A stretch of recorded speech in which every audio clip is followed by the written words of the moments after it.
नमस्कार फ्रेंड्स, आज मैं फिर आपका स्वागत करता हूं अपने YouTube चैनल लीगल लैंप में, जहां पे मैं आजकल सीआरपीसी डिस्कस कर रहा हूं और कोशिश करता हूं कि आप लोगों के लिए मैं सीआरपीसी को सिंपल और साधारण शब्दों में समझा दूं, जिससे कि आप उसको अपने डेली लाइफ में यूज कर सकें और किसी भी एग्जाम में अगर आप बैठे तो उसका जवाब अच्छे से दे सकें। तो दोस्तों, आज बारी है सीआरपीसी की मोस्ट डिस्प्यूटेड सेक्शन 41 कैपिटल ए सीआरपीसी। 41 कैपिटल ए सीआरपीसी आज की डेट में मोस्ट डिस्प्यूटेड सेक्शन बनी हुई है कि इसका एप्लीकेशन कैसे करना है। तो दोस्तों, मैं आपको बता दूं कि अगर आप सेक्शन 41 कैपिटल ए सीआरपीसी को बहुत अच्छे से समझना चाहते हैं और इसको अप्लाई करना चाहते हैं इस तरीके से कि हम कभी प्रॉब्लम में ना आए, तो उसके लिए आपको समझना होगा सबसे पहले सेक्शन 41 सीआरपीसी। उसके बाद समझना होगा सुप्रीम कोर्ट की landmark judgement Arnesh Kumar versus state of Bihar का जजमेंट आपको पढ़ना पड़ेगा। इसके साथ पढ़ना पड़ेगा दिल्ली हाई कोर्ट की judgement Rakesh Kumar versus DCP, नाम नहीं लूंगा मैं, एंड अदर्स। एक ये जजमेंट दिल्ली हाई कोर्ट की पढ़नी पड़ेगी। तीसरी एक तेलंगाना हाई कोर्ट की जजमेंट पढ़नी पड़ेगी दोस्तों, V Bharat Kumar versus state of Telangana. जब इतनी चीजों को हम पढ़ लेंगे तब जाके हमको 41 कैपिटल ए सीआरपीसी अच्छे से समझ में आएगी और उसका एप्लीकेशन हम बहुत अच्छे से कर पाएंगे।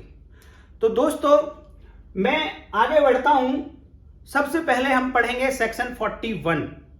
अगर वीडियो लंबा हुआ तो हम दोस्तों इसको पार्ट्स में पढ़ेंगे और बहुत इंपॉर्टेंट सेक्शंस हैं और पुलिस के लिए, एडवोकेट्स के लिए, लॉ स्टूडेंट्स के लिए बहुत इंपॉर्टेंट इसलिए हैं कि ये अरेस्ट से रिलेटेड सेक्शंस हैं। यहां पे अरेस्ट की पावर्स हैं। पुलिस ऑफिसर कभी भी अगर अपनी ड्यूटी कर रहे हैं तो और वो इन्वेस्टिगेटिंग ऑफिसर हैं, तो आप ये सोच लीजिएगा कि वो अरेस्ट से कभी बच नहीं सकते। उनको कभी ना कभी तो अरेस्ट करना पड़ेगा और अगर अरेस्ट करना पड़ेगा तो उनको अरेस्ट के प्रोविजन का पता होना बहुत ही जरूरी हो जाता है। तो दोस्तों, आज की वीडियो बहुत इंपॉर्टेंट वीडियो होने वाली है, लास्ट तक देखना दोस्तों और बहुत ध्यान से देखना। तो हम बात करेंगे सबसे पहले सेक्शन 41 सीआरपीसी की। दोस्तों, 41 सीआरपीसी का हेडिंग है when police officer may arrest without warrant. बिना वारंट के पुलिस ऑफिसर कब किसी पर्सन को गिरफ्तार कर सकता है, यह हेडिंग है सेक्शन 41 का। सेक्शन 41 को जब हम अंदर पढ़ेंगे दोस्तों, तो इसके अंदर दो सब सेक्शंस हैं। ध्यान देना, दोबारा रिपीट कर रहा हूं मैं कि सब सेक्शन दो हैं इसके अंदर। 41 के अंदर 41 सबसेक्शन 1, 41 सबसेक्शन 2।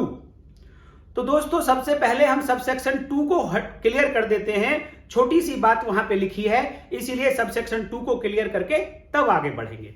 दोस्तों, सबसेक्शन 2 डील करता है नॉन कॉग्निजेबल ऑफेंसेस के लिए और वहां पे यह बताया गया है कि कोई भी police officer non cognizable offence में किसी भी पर्सन को अरेस्ट नहीं करेगा। सेल वर्ड यूज हुआ है, police officer shall not arrest any person concerning with the non cognizable offences subject to the provision of 42 CrPC.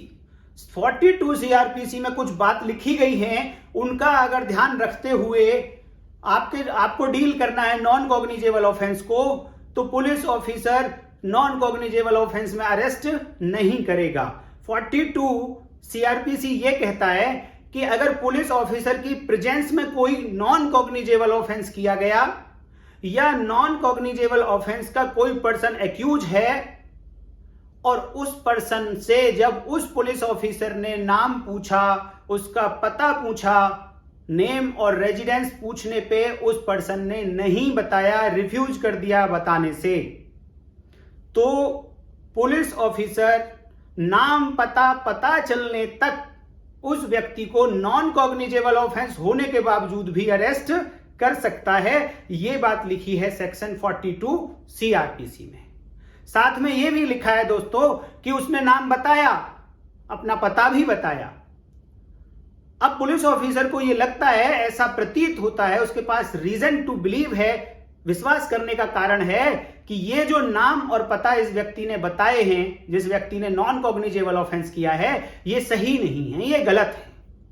उस कंडीशन में भी पुलिस ऑफिसर ऐसे व्यक्ति को जिसने ये नॉन कॉग्निजेबल ऑफेंस किया है उसको अरेस्ट कर सकता है। लेकिन ध्यान रखना दोस्तों, ये अरेस्ट केवल और केवल तब तक होगी जब तक उस पर्सन का एक्चुअल नाम और एक्चुअल रेजिडेंस नहीं पता चल जाता है। जैसे ही उसका एक्चुअल नाम और एक्चुअल रेजिडेंस पता चलेगा तभी उस पर्सन को रिलीज कर दिया जाएगा। तो ये कहता है सबसेक्शन 2। तो सबसेक्शन 2 कंप्लीट हो गया। इतनी सी ही बातें थी उस पे, तो उसको हम अब हटा देते हैं। अब बचती है दोस्तों सेक्शन 41 का सबसेक्शन 1। सबसेक्शन 1 के अंदर दोस्तों सारी क्लॉज अगर हम देखें ए से शुरू होती हैं और आई तक जाती हैं। सेक्शन 41 के अंदर कितनी क्लॉज हैं? ए से शुरू होंगी और आई तक जाएंगी। आज हम जो बात करेंगे वो 2 क्लॉज के बारे में बात करेंगे। सेक्शन 41 की subsection 1 clause a, clause b. तो सबसेक्शन 1 की पहली 3 क्लॉज ध्यान देना दोस्तों, clause a, clause b and clause b a, c नहीं, क्लॉज बी ए, इन 3 क्लॉज के बारे में आज हम बात करेंगे। तो सब सेक्शन 1 की ये जो तीनों क्लॉज हैं ये डील करती हैं कॉग्निजेबल ऑफेंस से, संज्ञेय अपराध से ये डील करती हैं। और इसमें पहले हम पढ़ लेते हैं सब सेक्शन 1 का क्लॉज बी ए। ए अभी बाद में पढ़ेंगे, बी बाद में पढ़ेंगे, पहले पढ़ेंगे बी ए। बी ए इसलिए आया है ये कि ये बाद में ऐड हुआ है यहां पे, तो एडिशन वाला मैंने बताया कि ऐड कैसे होती है, पीछे मेरी एक वीडियो है उसमें जाके आप देख सकते हैं। तो बी ए बाद में ऐड हुआ है और डील करता है कॉग्निजेबल ऑफेंसेस से। यहां पे क्या डिफरेंस है तीनों क्लॉजेज में, A B and B A में? ध्यान देना दोस्तों, A and B 2 clause deal करती हैं कॉग्निजेबल ऑफेंसेज, ऐसे ऑफेंसेज जिनके अंदर पनिशमेंट 7 साल तक की है। पनिशमेंट जो लॉ में दी गई है वो अप टू 7 इयर्स है या 7 साल से कम की है, चाहे वो विद फाइन है चाहे वो विदाउट फाइन है। तो ऐसी सेक्शन से डील करती है क्लॉज ए एंड बी। और क्लॉज बी ए ये डील करती है कॉग्निजेबल ऑफेंसेस से, और ऐसे कॉग्निजेबल ऑफेंसेस जिनमें पनिशमेंट 7 साल से ज्यादा की दी गई है। दोस्तों ध्यान देना, रिपीट करता हूं, 7 साल से ज्यादा की दी गई है। 7 साल नहीं, 7 साल तक की तो ए और बी में है, बी ए में 7 साल से ज्यादा की पनिशमेंट है, या फिर लाइफ इंप्रिजनमेंट है, या फिर डेथ पनिशमेंट है। अगर इस तरीके की पनिशमेंट दी गई है तो उसके लिए आप सेक्शन 41 की सबसेक्शन 1 क्लॉज बी ए, कैसे लिखा है बी ए, वो मैं ऐसे लिखा मिलेगा आपको बी ए, उसको आप पढ़ेंगे जाके। और अगर आपको पनिशमेंट दी गई है, जिस ऑफेंस को आप डील कर रहे हैं उसमें पनिशमेंट 7 साल तक की है या 7 साल से कम की है, तो फिर आप पढ़ें जाके सेक्शन 41 सबसेक्शन 1 क्लॉज ए और क्लॉज बी, 2 क्लॉज को आप पढ़ेंगे जाके। तो ए बी एंड बी ए, इनमें डिफरेंस यही है कि ये बात करती है 7 साल से ज्यादा पनिशमेंट वाले ऑफेंसेस, लाइफ इंप्रिजनमेंट वाले ऑफेंसेस, डेथ पनिशमेंट वाले ऑफेंसेस। और ए एंड बी ये 2 क्लॉज बात करती हैं 7 साल तक के पनिशमेंट और 7 साल से कम की पनिशमेंट, इनको ये डील करती है। तो पहले हम इसको क्लियर कर देते हैं। इसमें सिंपल सी बात कही है, सेक्शन 41 सबसेक्शन 1 क्लॉज बी ए, साधारण सी बात कही है कि जिन ऑफेंसेस से ये डील करती है, अभी मैंने बताया 7 साल से ज्यादा सजा वाले, लाइफ इंप्रिजनमेंट, डेथ पनिशमेंट, उनमें पुलिस ऑफिसर बिना वारंट, बिना मजिस्ट्रेट ऑर्डर गिरफ्तार कर सकता है। बस इतनी सी बात वहां पे कह दी है। तो दोस्तों section 41 sub section 1 clause b ए भी कंप्लीट हो गई। अब बचती हैं section 41 sub section 1 clause A and clause B. दोस्तों पहले मैं क्लॉज ए की बात करता हूं। क्लॉज ए में लिखा गया है, मैं यहां से पढ़ूंगा, एनी पुलिस ऑफिसर मे अरेस्ट एनी पर्सन। कौन सा पर्सन? एनी पर्सन मींस कौन सा पर्सन? पहली बात तो ध्यान देना दोस्तों, इस एनी पर्सन में नेचुरल पर्सन है।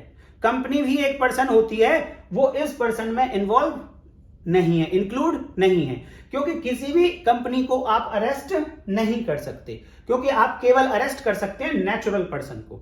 तो इस पर्सन में नेचुरल पर्सन ही इन्वॉल्व है, और नेचुरल पर्सन में से भी वो पर्सन जो क्लॉज ए और क्लॉज बी में लिखे गए हैं।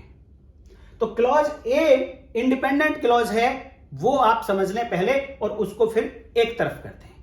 क्लॉज ए ये कहती है कि police officer, any police officer may arrest any person who commits a cognizable offence in the presence of a police officer.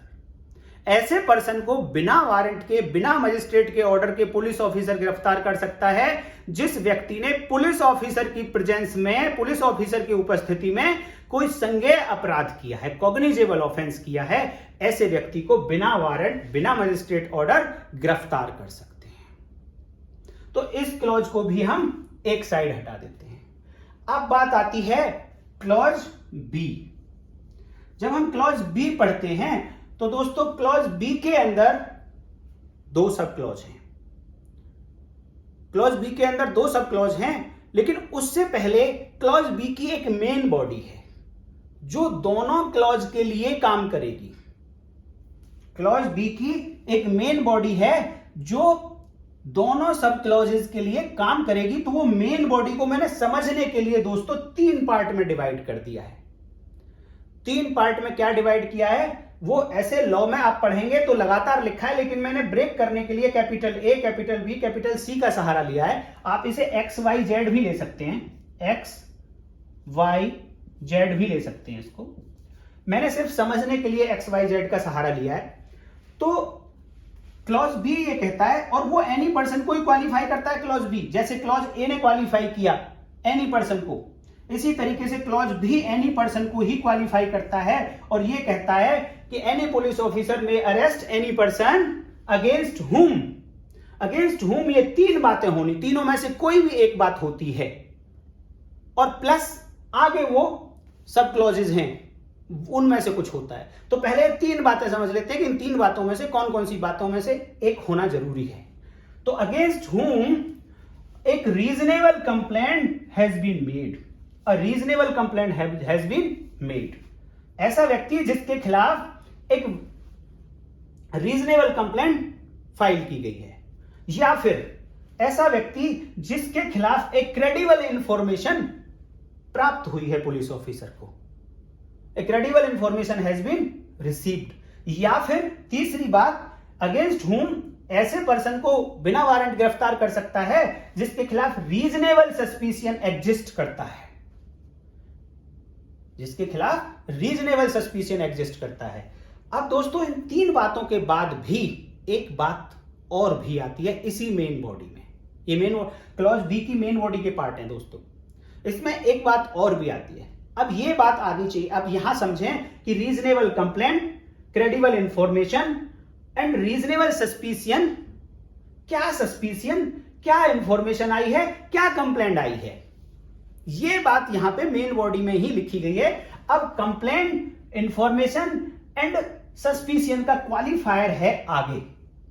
कैसी कंप्लेंट, कैसी इंफॉर्मेशन और कैसा सस्पिशियन। तो उसमें लिखा है ऐसी कंप्लेंट, ऐसी इंफॉर्मेशन और ऐसा suspicion that he has committed a cognizable offence. ये कंप्लेंट है कि उस व्यक्ति ने एक कोई संज्ञेय अपराध किया है, ये क्रेडिबल इंफॉर्मेशन आई है कि उस व्यक्ति ने कोई संज्ञेय अपराध किया है, ऐसा सस्पिशियन है, ऐसा संदेह है कि इस व्यक्ति ने कोई कॉग्निजेबल ऑफेंस किया है। अब बात आती है यहां कॉग्निजेबल ऑफेंस का क्वालिफायर फिर आगे है दोस्तों। यहां पे कॉग्निजेबल ऑफेंस कैसे? वो कॉग्निजेबल ऑफेंस जिनकी पनिशमेंट केवल और केवल 7 साल तक है या उससे कम की है।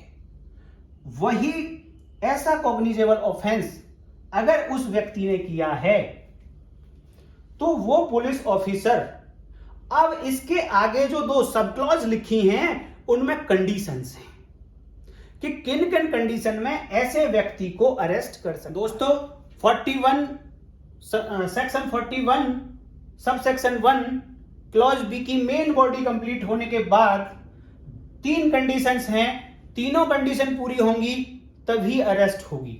तो पहली कंडीशन ये है दोस्तों, police officer has reason to believe that such person has committed such offence. पहली कंडीशन, पुलिस ऑफिसर के पास विश्वास करने का कारण होना चाहिए कि जिस कंप्लेंट के होने का एलिगेशन है, जिस ऑफेंस के होने की इंफॉर्मेशन आई है, जिस ऑफेंस के होने का सस्पिशियन है, वो ऑफेंस इस पर्सन ने किया है, ऐसा रीजन टू बिलीव होना चाहिए पुलिस ऑफिसर के पास।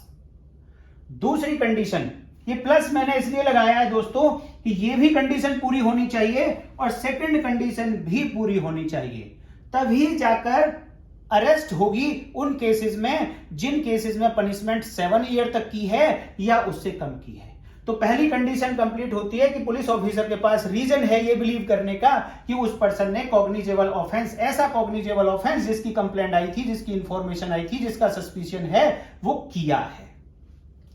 दूसरी कंडीशन है दोस्तों, the police officer is satisfied. अब पुलिस ऑफिसर को अपने आप को सेटिस्फाई करना पड़ेगा that such arrest is necessary. उसको यह सेटिस्फाई करना पड़ेगा कि ये जो अरेस्ट है ये नेसेसरी हो जाती है, ये आवश्यक हो जाती है 5 बातों में से किसी भी एक बात के लिए। तो पहली बात दोस्तों ये है कि वो सेटिस्फाइड है कि ये अरेस्ट इसलिए जरूरी है कि उस पर्सन को और आगे ऑफेंस करने से रोकना है। Police officer is satisfied that such arrest is necessary to prevent the person from committing any further offence. कोई फर्दर ऑफेंस कमिट करने से रोकना है, इसलिए उसको अरेस्ट करना पड़ेगा अगर ऐसी कंडीशन है। या फिर ऐसा नहीं है तो दूसरी कंडीशन ये है कि पुलिस ऑफिसर सेटिस्फाइड है कि the such arrest is necessary for proper investigation of offence. उसका सेटिस्फैक्शन है कि अगर इस पर्सन को अरेस्ट नहीं किया गया तो इस ऑफेंस की प्रॉपर इन्वेस्टिगेशन नहीं हो पाएगी। अगर यह भी नहीं है तो तीसरी condition, the police officer is satisfied that such arrest is necessary to prevent such person from disappearing और टेम्परिंग विद एविडेंसेस। अगर इस पर्सन को अरेस्ट नहीं किया गया तो वो पर्सन एविडेंसेस को या तो डिस्ट्रॉय कर देगा या उनके साथ छेड़छाड़ कर देगा, डिसअपियर कर देगा या टेम्पर कर देगा। अगर अरेस्ट नहीं किया गया तो भी अरेस्ट किया जा सकता है ऐसे केसेस में जहां पनिशमेंट 7 ईयर तक की है या उससे कम की है। अगर यह कारण नहीं है तो चौथा कारण भी हो सकता है, और चौथा कारण दोस्तों यह है, the police officer is satisfied that such arrest is necessary to prevent such person from making inducement. 3 बातें हैं दोस्तों चौथे पॉइंट में, from making inducement, from making threat, from making promise. उसे एक्यूज पर्सन को अगर अरेस्ट नहीं किया गया तो वो क्या करेगा, इंड्यूस करेगा या थ्रेट करेगा या प्रॉमिस करेगा, किसको, विटनेस को। The person who is acquainted with the fact and circumstances of the case.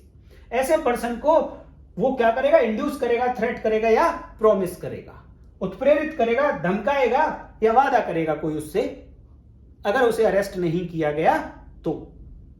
ऐसी अगर कंडीशन है तब भी उन केसेस में पुलिस ऑफिसर अरेस्ट कर सकता है जहां पे पनिशमेंट 7 साल तक की है या 7 साल से कम की है। अगर ये नहीं है, चौथा पॉइंट भी नहीं सेटिस्फाई होता है, तो फिर पांचवा चेक कर लीजिए। पांचवा पॉइंट ये है कि the police officer is satisfied that such arrest is necessary. इसलिए नेसेसरी है कि अगर उसको अरेस्ट नहीं किया गया तो कोर्ट के सामने उसकी प्रेजेंस पॉसिबल नहीं की जा सकती ड्यूरिंग ट्रायल और एनी अदर स्टेज। मींस केवल और केवल अरेस्ट ही एक रास्ता है जिसकी वजह से हम इसकी प्रेजेंस को सिक्योर कर सकते हैं कोर्ट के सामने जब भी जरूरत पड़ेगी। अगर ऐसे कारण मौजूद हैं, 7 साल तक की सजा के ऑफेंसेज हैं या उससे कम की सजा के ऑफेंसेज हैं, तब भी उस पर्सन को अरेस्ट किया जा सकता है। ये बातें बताई गई section 41 sub section 1 clause B और उसका पॉइंट सब क्लॉज 2। उसके अंदर 5 बातें। इनमें से कोई ना कोई एक कारण लिखना पड़ेगा आपको और फिर जाके आप अरेस्ट कर सकते हैं। तीसरी कंडीशन, ये फिर मैंने प्लस लगाया है दोस्तों यहां पे। पहली कंडीशन ये हो गई, पुलिस ऑफिसर को विश्वास हो गया कि उसने कॉग्निजेबल ऑफेंस किया है, वो कॉग्निजेबल ऑफेंस किया है जिसकी कंप्लेंट आई है। दूसरा, ये इन 5 बातों में से कोई एक बात के लिए सेटिस्फाई हो गया। तीसरा, कि वो पुलिस ऑफिसर जब ये सेटिस्फाई हो जाएगा तो अपने सेटिस्फैक्शन के पीछे क्या रीजंस थे, उन रीजंस को रिकॉर्ड करेगा। वो police officer shall record, shall word use हुआ है दोस्तों, सेल रिकॉर्ड द रीजंस, उन रीजंस को रिकॉर्ड करेगा जिनकी वजह से वो सेटिस्फाइड हुआ है कि इन 5 बातों में से कोई एक बात प्रेजेंट है और मुझे अब अरेस्ट करना पड़ेगा, ये अरेस्ट नेसेसरी हो गई है। तो वो रीजंस रिकॉर्ड किए जाएंगे। ये 3 कंडीशन पूरी हो जाती हैं, तभी पुलिस ऑफिसर किसी पर्सन को अरेस्ट कर पाएगा। अब दोस्तों यहां पे एक प्रोवाइजो लिखा गया है। ये प्रोवाइजो दोस्तों इंपॉर्टेंट हो जाता है सेक्शन 41 कैपिटल ए सीआरपीसी को जानने के लिए। प्रोवाइजो में लिखा गया है, provided that a police officer shall word use हुआ है, ध्यान देना दोस्तों, सेल इन ऑल केसेस, उन सभी, यही वर्ड 41 ए में यूज हुए हैं, 41 कैपिटल ए में, in all cases where the arrest of a person is not required. कैसे पता चलेगा इज नॉट रिक्वायर्ड?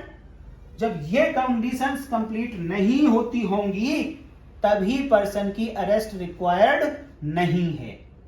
और प्रोवाइजो यही कहता है कि a person shall in all cases where the arrest of a person is not required under provision of this subsection shall record, again shall word use हुआ है, shall record reasons in writing for not making the arrest। Means इस section को पढ़ने के बाद पता चला दोस्तों कि अगर आप सेटिस्फाइड हैं कि अरेस्ट नेसेसरी है तब भी रीजंस रिकॉर्ड करने होंगे कि क्यों नेसेसरी है। और अगर इसमें नेसेसरी नहीं है, अरेस्ट रिक्वायर्ड नहीं है, तो प्रोवाइजो भी ये कहता है कि क्यों रिक्वायर्ड नहीं है उसकी अरेस्ट, उसके रीजन भी आपको रिकॉर्ड करने पड़ेंगे। अगर अरेस्ट रिक्वायर्ड नहीं है इन कारणों से तो आप उसको अरेस्ट बिल्कुल नहीं करेंगे उन ऑफेंसेस में जिनमें सजा 7 साल तक की है या उससे कम की सजा है। तो दोस्तों ये प्रोवाइजो रिलेटेड है सेक्शन 41 कैपिटल ए से। तो इस कैपिटल ए को हम नेक्स्ट वीडियो में पढ़ेंगे, लेकिन उसे समझने से पहले ये सेक्शन 41 पूरा का पूरा समझना बहुत जरूरी था। उसमें भी स्पेशली क्लॉज 41 की सब सेक्शन 1, उसकी क्लॉज ए, क्लॉज बी और बी के आगे जो सबसेक्शन सब क्लॉज हैं उसमें वो, और उसका प्रोवाइजो। अब इसके आगे सेक्शन 41 में क्लॉज सी और यहां से आई तक बच जाते हैं, उनको अगली वीडियो में हम कंप्लीट कर देंगे। छोटे छोटे पॉइंट्स हैं, मेन पॉइंट समझने वाले यही थे और यहीं पे कंफ्यूजन होता है सभी को दोस्तों। उम्मीद करता हूं कि आज वो कंफ्यूजन दूर हो गए होंगे 41 के, और आगे 41A में हम डिस्कस करेंगे नेक्स्ट वीडियो में। तो दोस्तों तब तक देखते रहिएगा वीडियो को, चैनल को देखते रहिए। वीडियो अच्छी लगी है तो लाइक कर दीजिए और चैनल पे पहली बार आए तो सब्सक्राइब कर लीजिए और अगली वीडियो में फिर मिलेंगे। तब तक के लिए दोस्तों नमस्कार, जय हिंद।